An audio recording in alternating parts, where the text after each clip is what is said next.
Assalamualaikum warahmatullahi wabarakatuh. Waalaikumsalam warahmatullahi wabarakatuh. Salam sejahtera bagi kita semua. Alhamdulillah hari ini kita bisa bertatap maya lagi untuk melanjutkan perkuliahan kita. Meskipun jadwal menulis cerita pendek itu masih setelah ujian tengah semester, tetapi kita harus beradaptasi dengan kehadiran tamu istimewa kita, Ibu Nailia Nikmah. Satu kesempatan yang tidak mungkin didapatkan oleh sembarang orang ya. Dan Anda harus bersyukur meskipun pada sesi ini kalian sedang berlatih menulis puisi, menulis cerita pendek, ini ada kaitannya juga dengan menulis puisi. Karena pada latihan pada sesi selanjutnya setelah pertemuan ini, Anda harus menulis puisi berdasarkan cerita pendek. Mungkin tadi cerita pendek yang harus dibaca di sumber rujukan belum bisa Anda akses karena settingnya belum saya ubah. Ternyata saya salah paham dengan pandangan para ahli IT di fakultas. Saya kira email ULM Anda itu bisa terkoneksi dengan mudah dengan email dosen. Ternyata email dosen dan mahasiswa itu terpisah. Makanya ketika disetting dengan hanya khusus bisa diakses oleh kalangan ULM sendiri, Anda kerepotan akses kan ya. Jadi Anda tidak bisa mengakses sumber itu. Nanti saya ubah settingnya ke publik. Cuma resikonya kalau dibuka untuk publik, semua yang punya link itu termasuk di luar kelas kita bisa mengakses semua sumber itu. Tapi tidak apa-apalah, kita berbagi rezeki kepada orang lain. Toh kami mendapatkannya juga gratis ya. Kita bagi-bagi ilmu gratis dengan orang. Nah, saudara peserta mata kuliah menulis kreatif, sebelum kita mulai saya akan perkenalkan dulu narasumber yang akan mengisi kuliah tamu kita hari ini. Ya. Ibu Nailia Nikmah, lahir di Banjarmasin 9 Desember 1980. Milenial beliau ya. Ia mengajar bahasa Indonesia, komunikasi bisnis dan mata kuliah lainnya di Politeknik Negeri Banjarmasin, serta menjadi dosen tamu di perguruan tinggi lain. Beliau juga menjadi pembina teater di kampusnya, juga sering menjadi juri pembicara pada seminar, pelatihan, workshop, diskusi, bedah buku, seputar seni budaya dan kesusastraan, serta keterampilan berbahasa. Bu Nai juga menulis artikel ilmiah, cerita pendek, puisi, esai sastra, dan novel. Terbit di media massa dan terdapat dalam beberapa buku antologi karya bersama. Karya tunggalnya yang telah diterbitkan yaitu kumpulan Cerpen Rindu Rumpun Ilalang tahun 2010, kumpulan puisi Entah Bagaimana Tiba Aku Mencintaimu tahun 2018. Novelnya yang berjudul Sekaca Cempaka telah terpilih sebagai novel unggulan dalam Lomba Menulis Novel Arus Sastra Kalimantan Selatan tahun 2013. Pada bulan Juli 2014, novel itu telah diterbitkan oleh Quanta atau PT Elex Media Komputindo kelompok Kompas Gramedia. Nah, kalau Anda ingin mengetahui lebih lanjut tentang siapa tamu istimewa kita hari ini, silahkan kunjungi lamannya di www.nailianikmah.com ya. Nah, itu Ibu Nai, waktu Ibu sekitar 45 menit untuk presentasi. Setelah itu dilanjutkan dengan diskusi dan tanya jawab dengan peserta. Selamat datang Ibu Nai, terima kasih atas kesediaannya berbagi waktu Bu Nai yang sangat berharga hari ini. Beliau ini juga nggak disebutkan di sini bahwa beliau ini adalah ketua prodi ya di Polibat. Sehingga kesibukannya luar biasa dan beliau sekarang online di kantornya yang kondisi sinyalnya katanya kurang begitu baik. Mudah-mudahan hari ini kita berlimpah rezeki, sinyalnya lancar, Bunai tidak gugup datang di kelas saya, dan supaya juga kita sharing Bunai, bagaimana sih saya mengelola kelas ini, mulai dari mengisi daftar hadir, lalu nanti keluar sama. Beginilah Bunai kelas virtual kami. Mahasiswanya sudah tahu bahwa di sini ada tata tertib yang harus dipatuhi. Tata tertibnya sudah disampaikan di awal perkuliahan. Jadi ini semacam silaturahmi saling mengenal kelas virtual.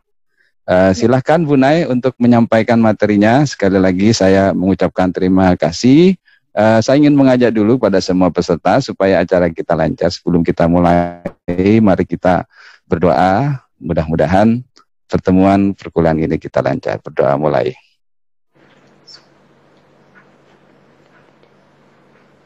Doa selesai. Baik Bunai, saya persilahkan.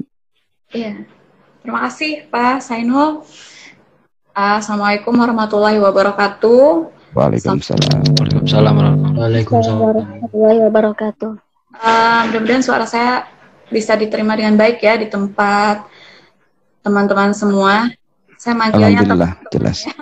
Kadang-kadang itu saya suka manggil mahasiswa itu bisa teman, bisa anak-anak, campur-campur, tapi kebanyakan teman-teman memanggilnya.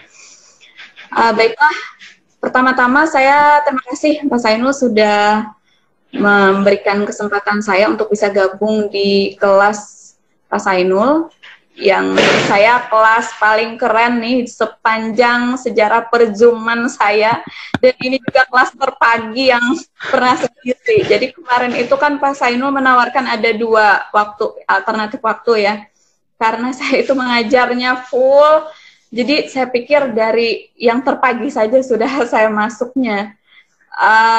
Luar biasa, teman-teman sudah bisa berhadir meskipun ini jam yang terpagi. Jadi di perjalanan dari rumah tadi saya sempat mikir ini penerbangan pertama nih sepertinya. Udara masih dingin dari rumah ya. Jadi ke sini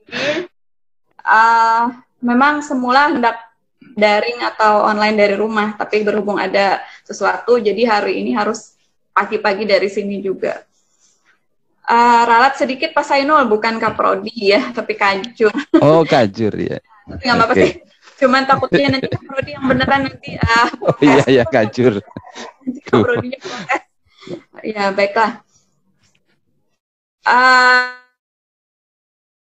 Melihat wajah-wajah teman-teman dari PBSID, masih ada D-nya ya Pak Sainul?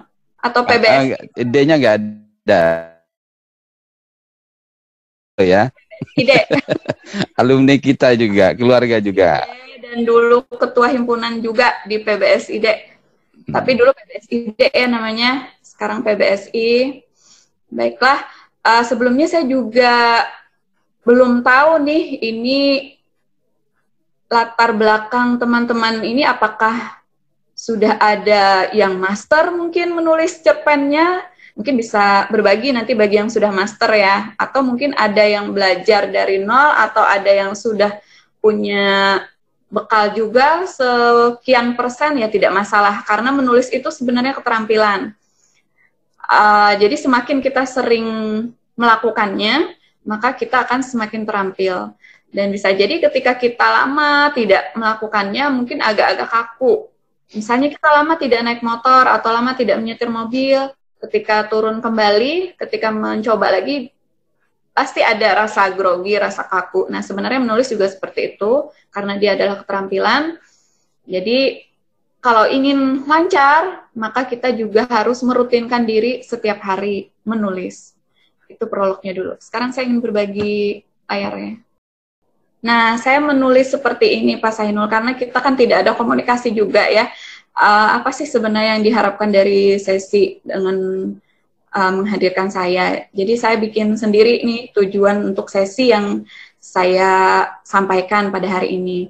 Tapi tadi saya sudah mendengar dari Pak Sainul bahwa tujuan akhir dari materi yang saya berikan atau materi menulis cerpen ini adalah menulis puisi dari cerpen ya, tadi ya Pak Sainul?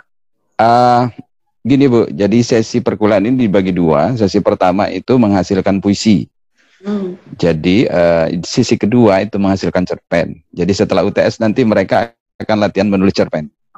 Nah, salah satu cara untuk menulis puisi, untuk menghindari plagiarisme, itu menulis puisi berdasarkan cerpen.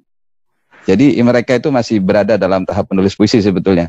Tetapi karena Bunai hanya punya jadwal sekarang, jadi saya majukan ke sini. Jadi kan bisa dibolak-balik. Fleksibel aja. Ya. Silakan Bunai. Ya, terima kasih Pak.